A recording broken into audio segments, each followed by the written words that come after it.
നല്ല അയല കിട്ടിയപ്പം ഇക്കാക്ക് പറഞ്ഞു ഒരു വൈറൽ ഫിഷ് ഫ്രൈ ഉണ്ടാക്കാമെന്ന്. അങ്ങനെ അയല കഴുകി വൃത്തിയാക്കി എടുത്തു വെച്ചു.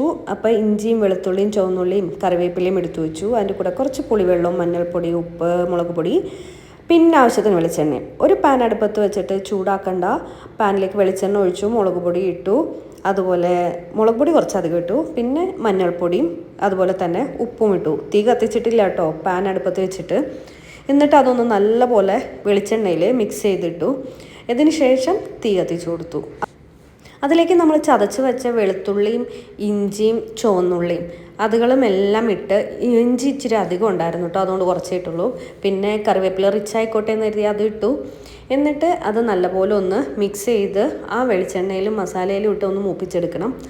നല്ലപോലെ മൂപ്പിച്ചെടുത്ത് കഴിയുമ്പം അതിനകത്തേക്ക് നമ്മൾ എടുത്തു വെച്ച അയല ഇട്ട് കൊടുത്തു.